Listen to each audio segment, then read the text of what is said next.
너무 길었죠? 이거 10분짜리라니까? 영업당하는 것 같아요.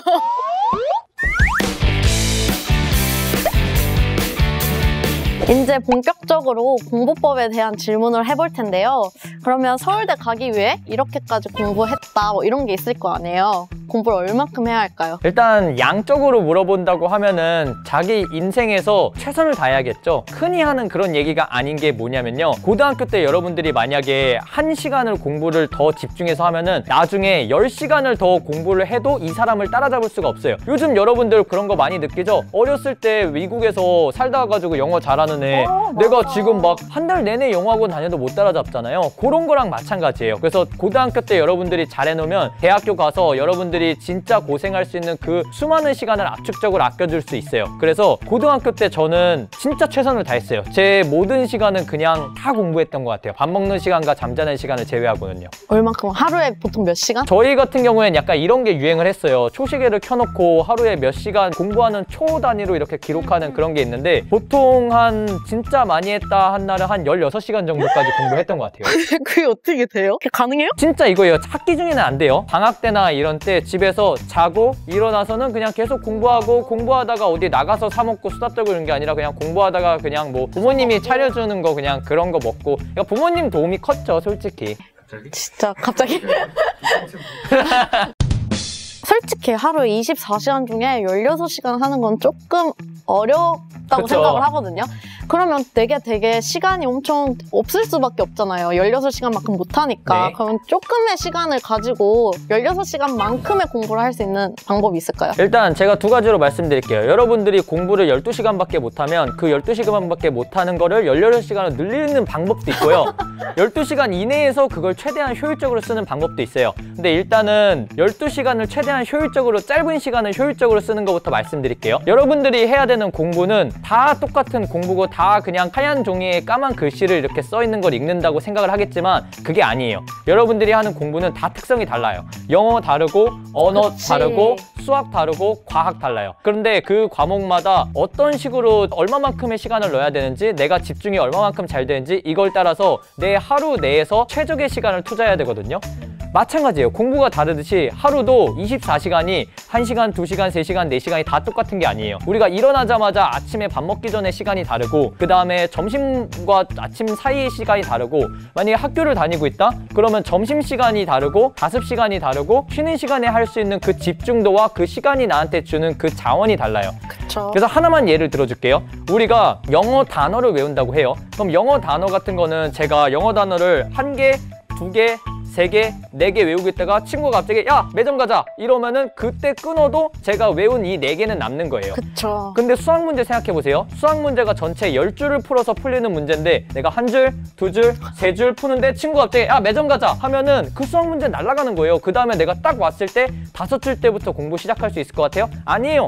문제 다시 읽어야 되고요. 첫 번째 줄부터 읽어야 돼요. 마찬가지로 이렇게 영어 단어와 수학 문제만 해도 다르면 저 같은 경우에는 어떻게 배치를 했냐면 영어 단어 같은 경우에는 이동하는 시간대에 짜투리 시간대에 봤어요. 그래서 학교 가는 길이나 아니면은 담임 선생님의 조회 시간이나 정례 시간 약간 요런 때 주로 영어 단어를 많이 외웠고요. 그리고 수학 문제 같은 경우에도 야 그럼 수학 문제는 엄청 길게 그냥 그런 시간에 넣어야 되겠네? 그것도 아니에요. 수학 문제 같은 경우에는 맥시멈 시간이 걸린다고 하더라도 논술을 대비하고 이런 게 아니면 10분 이상 고민하는 일이 잘 없어요. 10분 이상 고민한다면 여러분들은 그거를 모르기 때문에 고민을 하는 게 아니라 빠르게 해답을 봐야 되는 상황인 거예요. 그래서 그 10분 정도 내가 방해받지 않고 가질 수 있는 그런 시간, 예를 들면은 아침 조회 시간에 뭐 선생님이 감독을 하고 있는 하에 자습 시간, 아니면 점심시간에 친구들이 다 밥을 먹으러 가서 빈 교실에서 나 혼자 있는 그런 시간, 그런 때 이제 주로 수학 문제를 풀었고요. 그러면 이제 그거보다 더 긴 호흡의 시간은 어떤 게 있느냐? 완전히 내가 독서실을 가가지고 나 혼자서 저녁 먹고 나서 자기 전까지 그 집중에 2~3시간 정도 여유가 있는 시간, 그런 때는 이제 주로 언어 비문학 같이 이렇게 긴 지문을 읽는 거를 하든지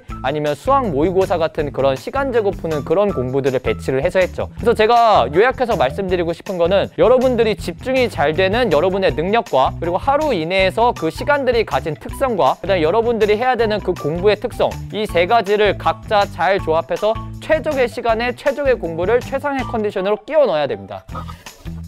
너무 길었죠? 이거 10분짜리라니까? 영업당하는 것 같아요. 그러면 내가 공부 시간을 늘리고 싶어요. 네. 그런 방법은 뭐가 있을까요? 이것도 여러분들이 분석해야 돼요. 그냥 무작정 들이받아가지고 막 너무 공부하기 싫은데 이를 악물고 막 책상에 앉아있는다?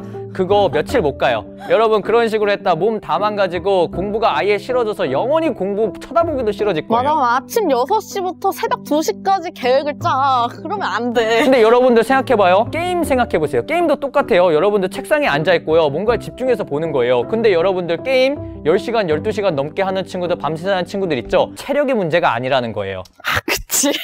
정복을 찔렸. 여러분들이 난 12시간밖에 못해, 난 체력이 안 좋아 이렇게 생각하는 게 아니라 하루 공부하는 스스로를 한번 되돌아보세요. 저도 저를 분석했는데 그 이유는 뭐냐면요, 보통 외부에서 어떤 자극이 들어올 때 흐름이 끊기고 그러면 잠깐 쉬다 오고 이런 시간들이 하나 둘씩 모이다 보니까 하루 공부할 수 있는 시간이 12시간 공부하는 사람도 굉장히 많이 하는 거예요. 8시간도 안 될 거예요. 그래서 일단은 짧게 들어오는 인터럽트들을 차단을 하기 위해서 카카오톡이나 핸드폰 이런 것들을 약간 멀리하는 정도가 아니라 진짜 완전. 한 3걸음 이상 더 멀리 있어서 저기 가기가 귀찮다 싶을 정도의 맞아. 멀리 두고 전원을 끄시는 그런 식으로 해서 일단 내 1분 1분을 지켜야 되고요. 그 다음에는 이제 내 1시간 단위 시간을 지키는 걸로는 솔직히 이렇게 하는 게 여러분들을 하고 가기에 좋은 건 아니에요. 근데 공부를 잘하고 싶다고 생각하고 얘기해 드리는 거예요. 밥을 저는 웬만하면 혼자 먹었으면 좋겠어요. 친구들이랑 보통 맞아. 밥 먹으러 가는 시간이 저 같은 경우에는 제가 흐름이 끊길 때 가서 먹어요. 근데 보통 하루의 시간을 잘 쓰지 못하는 친구들은 친구들이랑 독서실 같이 다녀요. 약속을 또 같이 잡아요. 이때 그러니까. 밥 먹자. 12시에 꼭 만나. 그럼 그러면은- 11시 반부터 막 배가 고프고. 나는 11시 반에 집중이 끊겼는데 12시에 가기로 했으니까 30분 일단 놀아. 맞아. 그럼 12시부터 이제 밥도 1시간 먹어주지. 밥 먹었지? 커피 먹지? 그럼 커피 먹었으니까 또 집중 안 되니까 밥 먹고 나서 또 한 타임 혼자 쉬지도 않아. 그 정신이 들어올 때까지 친구들이랑 수다 떨면서 그러면서 쉬죠. 그러니까 그런 시간을 줄여서 이제 1시간 단위 시간을 줄여야 되고요. 그 다음에는 이제 우리가 하루 내에서 시간을 줄이는 것도 중요한데 한 달 내에서 내가 공부할 수 있는 그 날을 최대한 확보하는 것도 중요해요. 뭐 월요일, 화요일, 수요일, 목요일, 금요일, 토요일, 일요일 뭐 이렇게 7일을 싹 다 공부한다고 해서 우리 다이어트 너무 심하게 하면 요요 오는 그런 것처럼 나 막 공부 미친 듯이 할 거야 그래서 7일 다 공부하고 그 다음 동안 한 달을 놀고 이렇게 하지 말고 일주일에 하루 정도는 하루. 꼭 쉬는 시간을 가졌으면 좋겠어요. 근데 너무 신기한 게 저랑 완전 똑같아서 신기했어요. 그래요? 제가요, 저 고등학교 때 핸드폰을 네. 집에 두고 다녔어요. 독서실 갈 때 핸드폰 아예 안 들고 왔거든. 그러면 친구들이랑 당연히 멀어질 수밖에 없긴 맞아요. 한데 진짜 효율이 너무 잘 되고, 그리고 저 밥을 사갔어요. 항상 이렇게 빵을 3개 들어있는 미니 햄버거가 있어요. 네. 파리바이트. 그걸 하나 사서 아침에 막 5분 짬내가지고 네. 그거 먹고 다시 들어가서 공부하고, 또 갑자기 또 공부가 좀 안 돼. 그러면 하나 꺼내서 점심에 먹고 막 이런 식으로 진짜 밥 먹을 시간을 줄였거든요. 일주일에 하루 쉬는 것도 완전 똑같아요. 네. 저 일요일 날 아예 쉬는 날 잡아가지고 반드시 계획을 못 지킨단 말이에요. 6일 동안 한 거를. 그러면 못한 것들을 다 거기 몰아넣고 하고, 약간 너무 신기하네요. 다 똑같아가지고. 그러니까 여기서 말하는 포인트를 여러분들이 오해하면 안 되는 게 밥 먹을 시간을 무조건 줄였다는 게 아니라 흐름이 끊길 때 그때 밥을 먹었다는 거예요. 그래서 내가 내 하루의 주인이 돼야 돼요. 멋있다. 아니 근데 이거 공대를 가신 거 보니까 수학이랑 과학을 진짜 잘하셨을 것 같아요. 수학, 과학 잘하는 방법이 있나요? 일단 제가 고백하고 싶은 게 있는 게 서울대를 갈 때는 솔직히 좋은 공부 방법으로 공부를 잘하지 않았어요. 아까 제가 말한 것처럼 나쁜 공부 방법이지만 공부하는 시간을 무조건 늘려가지고 문제를 엄청나게 풀어보는 식으로 공부를 했거든요. 근데 그렇게 공부하다 보니까 나중엔 건강이 상하더라고요. 그러고 나서 이제 제가 서울대 전기과에서 한 학기밖에 안 되긴 하지만 그 올 A+로 꽈탑을 한번 하면서 깨달은 공부 방법을 가지고 여러분들에게 말씀을 드릴게요. 네. 일단 여러분들 고등학교 범위가 막 몇 년 동안 배우고 엄청 많아 보이지만 그거를 목차를 한번 딱 보면은 양이 그렇게 많지가 않아요. 그래서 일단은 여러분들의 공부가 무한한 게 아니라 유한한 거를 가정을 전제를 하고 가야 돼요. 그래서 예를 들면은 여러분들이 교과서에서 배우는 것들 뭐 집합 나 알아, 뭐 경우의 수 나 알아, 뭐 기하 벡터 알아, 이렇게 대충은 알지만 그 안에서 어떤 카테고리들이 있는지 그거를 분류를 해서 거의 암기하다시피 그렇게 해야 돼요. 차를? 네, 그 이유가 뭐냐면요, 이거는 오답 노트 만들 때도 마찬가지인데요,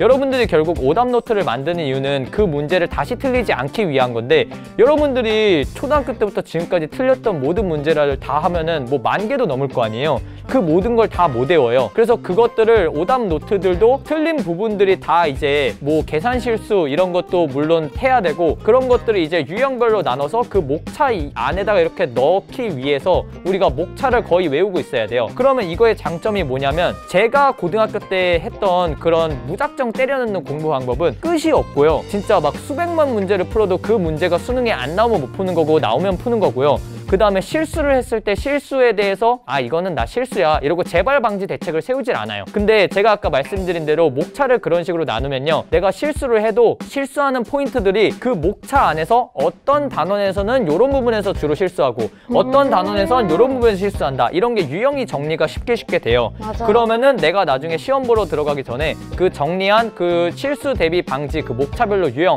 그것만 한번 싹 보고 들어가면은 시험 볼 때 문제 풀면서도, 보통 우리 시간이 왜 부족한지 아세요? 글을 읽는데 느린다? 손을 쓰는 게 느리다? 아니에요. 우리가 답이 미심쩍은 거에 대해서 다음 문제로 못 넘어가고 이 고민하는 거, 혹은 넘어갔다가도 다시 돌아와서 보는 그 타임 때문에 그런 거거든요. 근데 내가 체크리스트를 명확하게 가지고 있고 그 체크리스트에서 체크 다 한 거라고 하면, 설령 그 시간에 내가 문제를 틀렸다고 하더라도 빠르게 넘어가서 그런 고민하는 시간을 아낄 수도 있고요. 그 다음에 실수 발생하는 것도 그냥 맨날 에이 내가 실수인가 보지 하고 뭐 꼼꼼히 글씨 쓰는 법, 천천히 푸는 진짜 법. 너무 네. 안 돼. 안 돼요. 맞아, 안 돼. 어떻게 실수 줄이셨어요? 저도 진짜 이게 지금 선배님? 조교님이 하신 말씀이 뭐냐면 네. 오답 노트라는 거거든요. 저는 계산 실수한 것도 적었어요. 계산 실수를 했으면 계산 실수를 했다고 적고, 그쵸.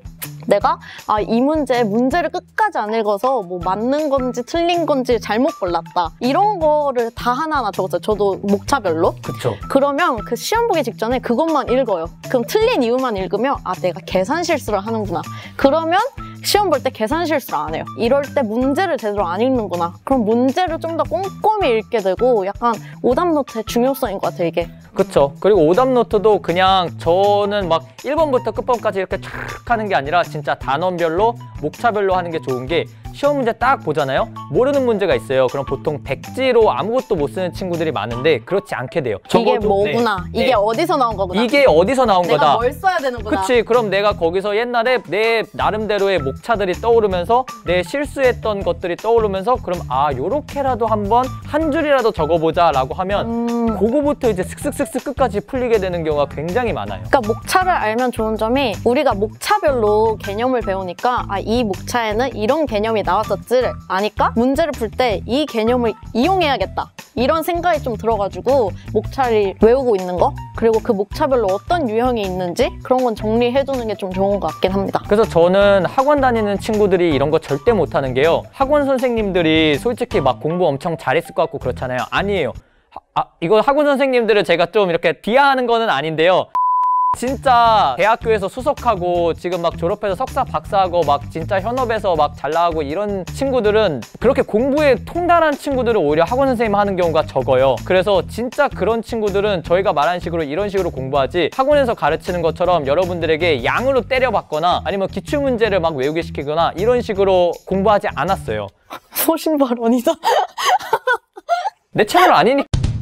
아니 근데 저는 좀 진짜 답답한 게, 제가 과외를 하면서 애한테 막 맨날 오답노트 하라고, 오답노트가 그렇게 중요한데 인정하시죠? 네. 오답노트만큼 중요한 게 없거든요. 사실 수학, 과학에는? 뭐 과학은 모르겠지만 수학은 진짜 오답노트 실수 싸움이니까. 근데 안 들어요. 왜 안 드냐면 시간이 오래 걸려서. 내가 이만큼 문제를 더 풀어야 되는데 이 오답노트를 할 시간이 없다는 거예요. 그게 잘못된 거예요. 이거 그냥 안 풀고 오답노트를 해. 문제 푸는 이유가 뭔데? 근데 그거 어떤 식으로 잘못됐는지 그건 학생들 마인드를 제가 지금 바꿔드릴게요. 지금 왜 자기가 그렇게 그 많은 문제를 푸는 게 이거보다 낫다 생각해서 오답노트 할 시간 없냐고 생각하는 거냐면, 그거는 내가 성적 망쳤을 때 스스로에 대한 합리화를 하기 위한 거예요. 왜냐하면 내가 이렇게 공부를 많이 하고 했는데도 성적이 안 나왔으면 나는 그래도 후회 없이 했어, 이 소리 하려고. 근데 사실 공부가 아니잖아. 양이 중요한 게 아니에요. 그 문제 푸는 이유가 그쵸. 바로 내가 왜 틀렸는지를 보려고 하는 건데, 왜 틀렸는지를 안 보면 도대체 문제 왜 푸냐고. 그러니까 이것도 여러분들 목적을 분명하게 해야 돼요. 여러분들 공부 열심히 하기 위해서 공부하나요? 성적을 잘 받기 위해서 공부하고 있잖아요. 그럼 성적을 잘 받기 위해서 내가 뭘 해야 되는지를 보고 문제 푸는 양이 부족해서 성적이 안 나왔다라는 결론이 있으면 문제 푸는 거 허락해 드릴게요. 맞아. 근데 내가 문제 푸는 양이 부족해서 성적이 안 나온 게 아니라 실수해서 성적이 안 났거나 개념을 몰라서 성적이 안 나왔는데 불구하고 문제를 푸는 행위를 반복적으로 지속하고 있다? 이거는 그냥 스스로에 대한 위로일 뿐이에요. 일침. 저도 이제 수능을 보고 나와서 국어 영어만 잘했으면 공대를 갔을 텐데 이 생각을 했단 말이에요. 국어 영어 잘하셨어요? 이거 말해야 돼? 어떻게 말해? 솔직히 그냥 말해? 난 다... 여러분, 저희가 입시에 대한 같은 고민을 공유하고 저희에게 간단한 질문을 할 수 있는 오픈 채팅방을 개설했는데요. 이렇게 핸드폰을 드셔서요. 이렇게 채팅방에 들어가서 오른쪽 상단에 말풍선 플러스 클릭, 그리고 오픈 채팅을 누르시고 스튜디오 S 혹은 서울대생과 함께하는 스튜디오 S를 검색하시면 오픈 채팅방에서 우리 영상 업로드 일정, 그리고 간단한 입시 관련 질문들을 공유하실 수 있습니다. 자세한 내용은 아래 설명란을 참고하세요.